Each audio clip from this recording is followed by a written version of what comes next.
오늘 이 본문은 예수님의 최후 만찬 자리에서 일어난 일입니다. 이 자리에서 깜짝 놀랄 만한 일이 하나 일어나죠. 예수님의 제자 중 한 사람이 배신하는 겁니다. 어떻게 그런 일이 일어날 수 있을까? 참 늘 본문을 대하면 12명의 제자 중에 한 명이 배신을 한다. 참 믿어지지 않는 얘기죠. 자, 이 시기는 무교절 첫날이라고 하고 또 유월절기입니다. 유월절은 우리가 잘 아는 것처럼 이스라엘 백성들이 출애굽한 것을 기념하는 절기입니다. 우리나라로 치면 광복절과 같은. 자, 예수님은 제자들과 식탁에서 독특한 유월절을 보내고 있는 것이죠. 사실 유월절의 핵심은 어린 양입니다. 그 어린 양은 사실은 예수 그리스도를 상징하는 것이죠. 그래서 오늘 이 유월절의 가장 중심은 예수 그리스도이십니다. 그래서 떡과 잔을 이 성찬 마지막 만찬에 베푸실 때 이 떡과 잔은 어린 양 예수 그리스도를 상징하는 것이죠. 그래서 오늘 이 마지막 만찬 때 제자들과 함께 떡과 잔을 나누는 이 이런 유월절기에, 그래서 어린 양과 예수 그리스도의 십자가가 교차되는, 오버랩되는 굉장히 의미심장한 장소가 바로 이 자리입니다. 오늘 사건은 식탁의 자리에서 벌어집니다. 식탁은 어떤 곳입니까? 친밀한 사람들이 함께하는 자리입니다. 바로 그곳에 배신자가 앉아 있다는 것, 끔찍한 일이죠. 자, 예수님은 이미 그 일을 다 알고 계셨던 것 같아요. 그래서 가룟 유다의 행동을 하나하나 아마 지켜보았을 것입니다. 또 눈에 띄었을 거고. 그러나 예수님은 그 배신자를, 그 행위를 폭로하지 않고 끝까지 안고 가십니다. 여러분, 배신은 죄 중에서도 질이 아주 안 좋은 겁니다. 왜냐하면 믿었던 사람에게 당하는 고통, 배신이기 때문에. 아주 믿었던 사람이 뒤에서 등을 꽂는 일이 배신이잖아요. 악한 죄죠. 아주 악한 죄입니다. 그런데 사실 이 인간사, 우리의 삶의 배신은 참 자주 일어납니다. 자, 가룟 유다의 배신은 어떻게 일어났습니까? 궁금해요. 그 배신의 과정을 한번 볼 필요가 있습니다. 처음 시작은 이렇습니다. 요한복음 13장 2절에 보니까 마귀가 벌써 시몬의 아들 가룟 유다의 마음에 예수를 팔려는 생각을 넣었더라 그랬습니다. 여러분, 평소에 생각이 참 중요합니다. 행동 이전에 생각이 먼저 있었던 거예요. 생각이 없었는데 행동하지 않습니다. 생각이 먼저 있었던 거예요. 아마 인류 최초에도 하나님이 세상을 만드실 때 세상을 만드실 생각이 먼저 있었던 거예요. 그 다음에 창조가 있었던 거예요. 이 생각이 행동화되는 것입니다. 자, 어떤 생각을 하는가가 중요하죠. 자, 사탄이 그냥 가룟 유다의 생각에 예수를 팔 생각을 넣은 것은 아니에요.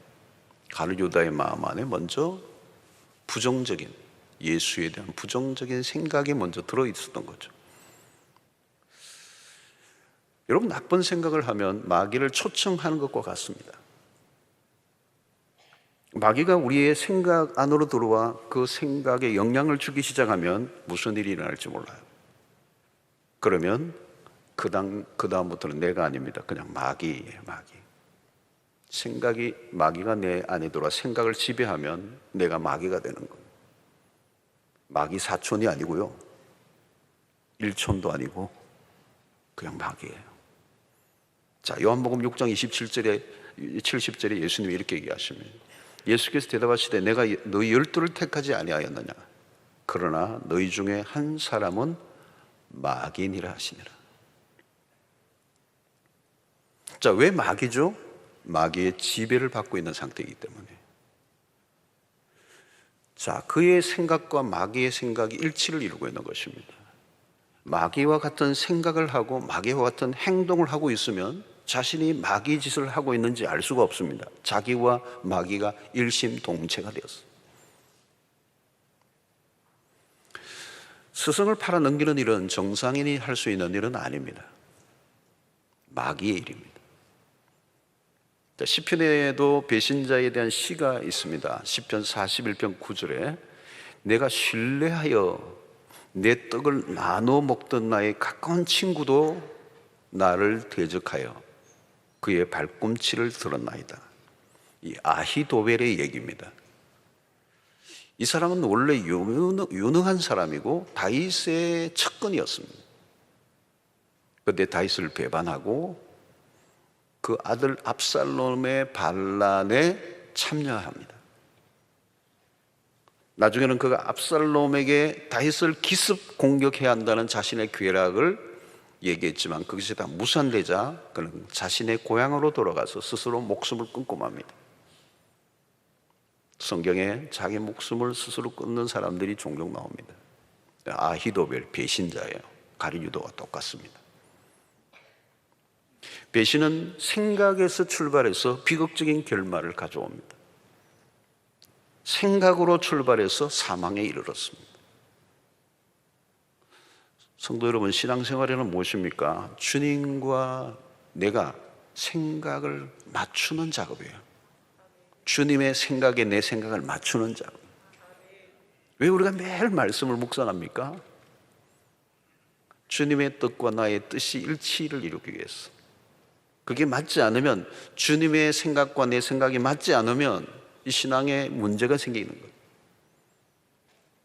여러분, 우리가 주님의 생각에 내 생각을 맞춰야 되겠습니까? 아니죠. 주님의 생각에 우리의 생각에 맞추어져야 됩니다. 주님의 뜻에 우리가 일치를 이루어야 된다는 거예요. 그래서 말씀을 들을 때마다 약간 불편한 게 있으면 여러분, 나를 고쳐야 됩니다. 말씀을 고칠 수는 없습니다. 말씀을 들을 때 우리의 생각을 교정하는 작업이에요. 생각의 차이가 가는 길을 바꿔 놓았습니다. 마귀는 전혀 다른 생각을 집어넣었어. 그리고 예수에게 반역하는 그 길을 가게 된 것입니다. 자, 오늘 식탁에서 주님이 입을 여셨습니다. 18절에 다 앉아 먹을 때 예수께서 이르시되 내가 진실로 너희에게 이르노니 너희 중에 한 사람 곧 나와 함께 먹는 자가 나를 팔리라 하신대. 우회적인 발언이죠. 자, 이 말씀을 들었을 때는 무엇을 의도했을까요? 예수님은 회개할 기회를 주신 겁니다. 그때 가룟유다가 나를 두고 하는 말이구나. 회개하면 모든 문제가 다 해결됐을 것입니다. 그런데 다른 제자들의 반응이 재밌어요. 19절에 그들이 근심하여 그 말을 듣고 하나씩 나는 아니지요 하고 말하기 시작하니, 다르게 표현하면 혹시 나입니까 예수님? 내가 배반자입니까? 나는 아니죠. 예수님의 말씀에 모두 자기를 의심했습니다. 중요한 부분입니다. 예수님은 분명히 가룟유다를 두고 하신 말씀이에요. 그런데 가룟유다는 꼼짝도 하지 않고 다른 제자들이 모두 마음에 찔렸던 것 같아요. 혹시 내가 죄를 짓고 있는 것은 아닌가 근심하며 말했습니다. 여러분, 이상한 현상이에요. 말씀을 들을 때 자기 자신에게 적용해야 한다는 거죠. 자기에게 적용하지 않고 도리어 다른 사람들에게 적용을 합니다. 유다는 나입니까? 하지 않았습니다. 여러분들 어떻습니까? 말씀을 들을 때 자주 찔림이 있습니까? 중요한 포인트입니다. 자기 자신에게 적용하는 편인가? 아니면 다른 사람에게 말씀을 적용하는 편인가? 만약 말씀을 자기에게 적용하지 않는다면 위험한 신호입니다. 말씀이 전해질 때 강한 부정을 하면 심각해요. 말씀에서 자신을 제외시키는 거죠. 그래서 늘 다른 사람에게 문제가 많다고 생각하는 사람. 가룟유다는 마리아가 옥합을 깨뜨릴 때도 가난한 자를 도울 수 있는 것을 낭비했다고 화를 냈습니다. 사실은 자기 적용이 아니에요. 여러분, 건강한 신자의 반응은 어떤 것입니까? 어떤 말씀을 들을지라도 자기에게로 가져가 그 말씀을 적용하는 사람. 혹시 내가 배신자는 아닌가? 여러분, 예수님과 가룟유다가 눈이 마주쳐도 한두 번 마주쳤겠습니까? 그러나 가룟유다는 눈길을 계속 피한 것이죠. 예수님은 제자들의 발을 씻기실 때도 유다의 발을 동일하게 씻어주셨습니다. 그러나 가룟 유다의 마음은 굳게 닫혀 있었습니다. 여러분, 많은 사람들의 특징이 있습니다. 회개의 기회를 놓치고 또 놓치는 겁니다. 하나님은 인내하시고 또 인내하십니다. 결국 어떻게 됩니까? 회개할 마음을 계속 내가 막으면 기회가 사라져요. 여러분, 처음에는 회개를 안 한 것입니다. 그런데 나중에는 못하게 됩니다. 안 하는 것과 못하는 것에 차이가 있습니다. 안 하고 있을 때는 가능성이 남아있는 상태. 못한다는 말은 이미 상황 끝이에요. 절망적인 상태를 말하는 거예요. 완전히 망가진 상태인 것입니다. 성도 여러분, 우리의 일상을 한번 돌아봐야 합니다. 우리는 늘 실수합니다. 죄 안 짓고 살 수 없습니다. 회개하고도 또 죄를 짓습니다. 그러나 여러분, 분명한 것은 회개한 사람은 이전과 똑같은 죄를 반복해서 지지는 않습니다. 죄를 지어도 이전의 죄와 다릅니다. 태도가 다릅니다. 마음대로 못 짓습니다. 브레이크가 걸리게 되어 있습니다. 또 짓고 나면 마음이 불편하고 아픕니다. 마음대로 죄를 지을 수가 없습니다. 여러분, 죄에 대해서 그런데 둔감해진 상태는 어때요? 그게 없어져 버립니다. 그 다음에는 할 일이 없어요. 끝인 것입니다. 자, 예수님은 가룟 유다의 행동을 주목하시죠. 20절에 그들에게 이르시되 12 중에 하나 곧 나와 그릇에 손을 넣는 자니라. 요한복음 13장 26절에 우리 예수께서 대답하시되 내가 떡 한 조각을 적셔다 주는 자가 거니라 하시고 곧 한 조각을 적셔서 가룟 시몬의 아들 유다에게 주시니 그랬습니다. 예수님이 떡 한 조각을 나누어 주셨습니다. 여러분, 빵을 주시는 행위는 무엇을 상징합니까? 사랑의 손길이죠. 가룟 유다에게 마지막까지도 한 번 더 생각해 보라는 겁니다. 그러나 그는 그냥 받아 먹고 끝납니다. 돌이키지 않습니다. 회개 없이 떡 조각을 받습니다. 여러분, 마지막 만찬에서 이 떡 조각은 무엇을 의미합니까? 받아 먹으라 내 몸이니라 라고 하는 이 말씀은 그냥 떡 조각이 아닙니다. 그리스도의 몸을 상징합니다. 그 떡 조각, 주님이 주시는 그 사랑의 손길을 내밀었을 때 그는 무심하게 받습니다. 우리는 상상해 봅니다. 가룟 유다의 얼굴을 상상해 보아요. 아마 그의 얼굴은 돌처럼 굳어 있었을 것입니다. 여러분, 주님이 그 떡을 내미실 때 온몸이 떨려야죠. 진땀이 나야죠. 부들부들 떨려야 돼요. 근데 그냥 받아 먹어요. 이미 그는 화인 맞은 양심입니다. 영혼은 이미 죽어 있었고 마귀에게 점령을 당한 상태입니다. 자, 어떤 일이 일어나죠? 13장, 요한복음 13장 27절 그 다음 구절입니다. 조각을 받은 후 곧 사탄이 그 속에 들어간지라. 이에 예수께서 유다에게 이르시되 내가 하는 일을 속히 하라 하시니. 사단이 언제 들어갔다는 거죠, 여러분? 조각을 받은 후 곧 그랬어요. 회개 없이 떡을 받습니다. 상황 끝입니다. 그동안 내 모든 기회가 날아가 버립니다. 주님으로부터의 사랑의 손길을 거부한 그 순간 그는 마귀에게로 완전히 넘어가요. 주님에게 속한 자가 마귀에게 속한 자로 바뀝니다. 예수께서 말씀하십니다. 내가 하던 일을 속히 하라. 무슨 말이에요? 네가 가는 길을 가라는 거예요. 마지막 기회를 그는 거부했습니다. 사랑하는 성도 여러분, 하나님은 우리에게 언제나 기회를 주시는 분입니다. 그 기회에 다시 시작하라는 거예요. 하나님의 사랑의 손길을 외면하지 말라는 거예요. 주님은 우리를 결코 심판하기를 원치 않습니다. 기다리시고 우리에게 회개를 돌아서라고 기회를 주시는 그 하나님의 손길을 외면하지 않는 자가 복된 줄로 믿습니다. 자, 이 가룟 유다는 결국은 이 안에 뭐가 있었습니까? 이 배반의 과정에 그의 모습을 우리가 보게 되는데 요한복음 12장 6절을 보면 이렇게 말하면 가난한 자들을 생각함이 아니요 그는 도둑이라. 돈꾀를 맞고 거기 넣는 것을 훔쳐가미르라. 그런 예수를 팔아넘겼습니다. 얼마예요? 은 30에. 그는 스승을 팔기 위해 흥정을 했습니다. 물건처럼. 볼곰스에서는 줄곧 가룟유다를 도둑으로 규정합니다. 그의 배신의 과정에는 돈이 연루되어 있습니다. 그는 이미 도둑이에요. 그가 돈꾀를 맡았다 그러는데 여기 돈꾀는 뭘까요, 여러분? 예수님과 함께 12명이 공동생활을 했습니다. 먹고 자고 활동했어요. 돈이 들 수밖에 없죠. 경비가 들어요. 그 경비가 어디에서 충당되었을까요? 당시 예수의 일행을 후원하는 후원자들이 있었습니다. 여러 여인들, 그죠? 나옵니다. 아마 가룟유다는 모든 경비를 본인이 이제 관리를 했어요. 돈이 들어오고 나가는 것을 다룬 것입니다. 이게 쉬운 일이 아닙니다. 주로 돈꾀를 맡은 사람은 조직에서 신임을 받는 사람입니다. 아무에게나 재정을 맡길 수가 없습니다. 재정을 맡긴다는 것은 신임의 증거입니다. 그런데 세상에서 자주 일어나는 일 중에 하나가 재정사고입니다. 처음부터 죄를 짓는 것이 아닙니다. 서서히 들어가다가 결국은 빠져나오지 못할 지경이 되는 것입니다.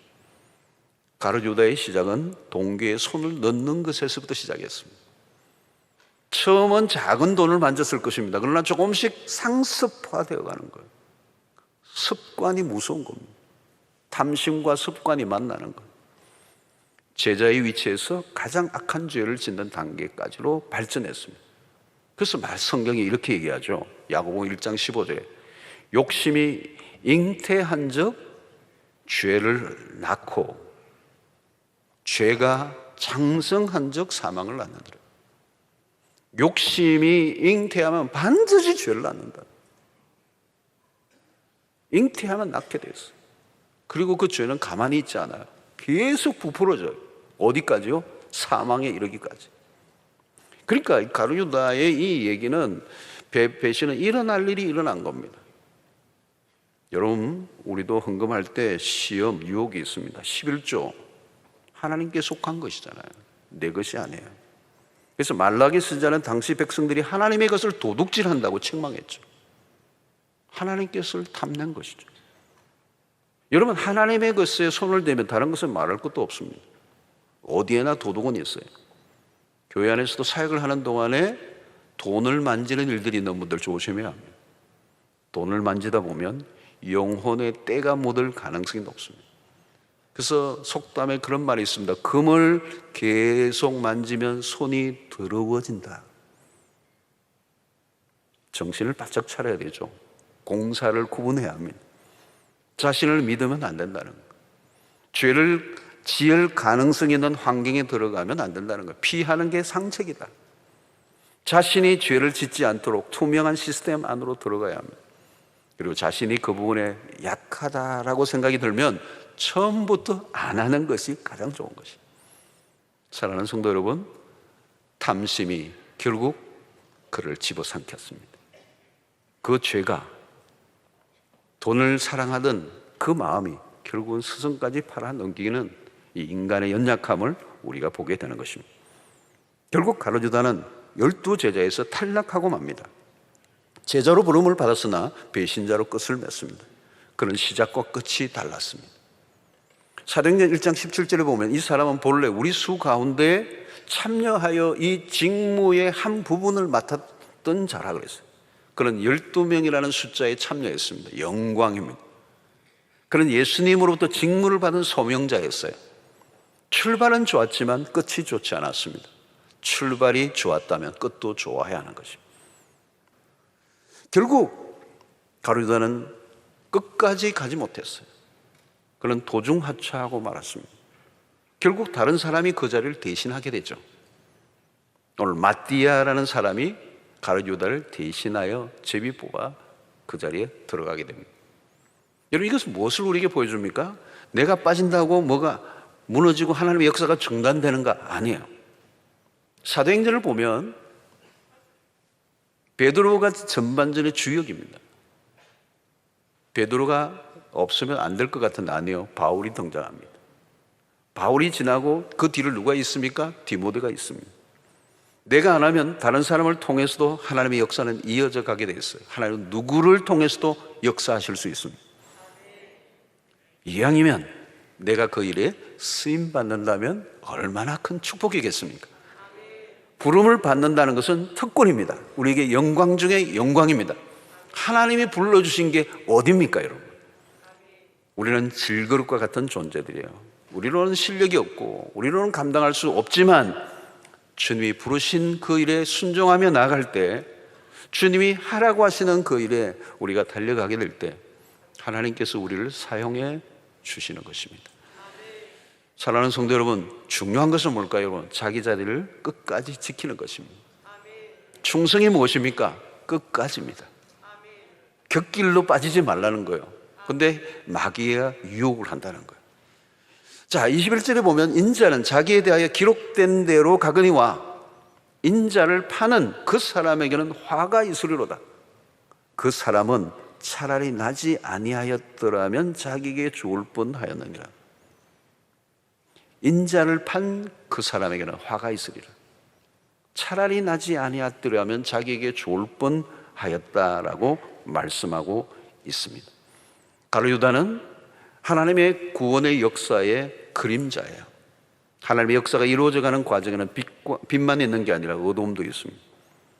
그러나 가룟 유다의 배신이 하나님의 뜻을 방해할 수는 없었습니다. 도리어 그 악마저도 하나님의 구원을 이루는 도구로 삼으셨습니다. 안타까운 것은 가룟 유다는 그것으로 그의 인생을 비극적으로 끝낸 것입니다. 인자를 파는 자는 화가 있으리로다.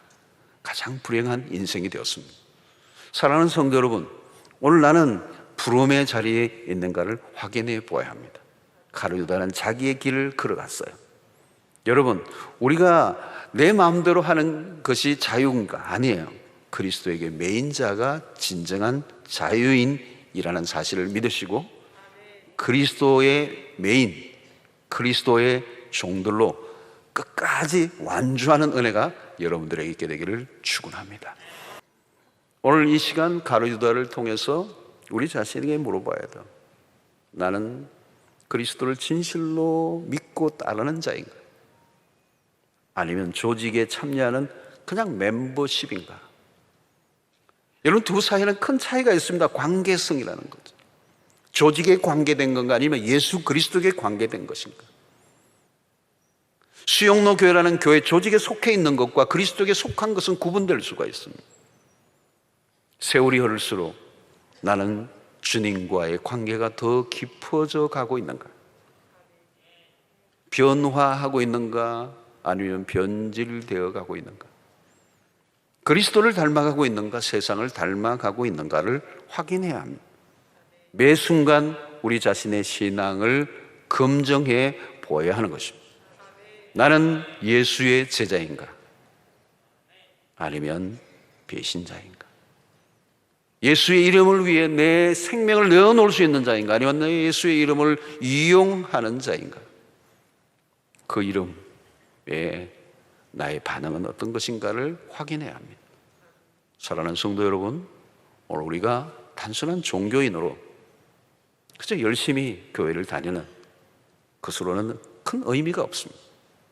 중요한 것은 주님을 진정으로 만나고 주님과 교제가 깊어지고, 그리고 내가 그 주님이 주신 직무에 최선을 다하고 나의 직무가 아니라 주님이 주신 직무, 그 소명을 따라 살아가기로 힘쓰는 여러분들 되셔서 주님 앞에 설 때 부끄러움이 없는 그리스도의 제자로 설 수 있는 은혜가 있게 되기를 주의 이름으로 축원합니다.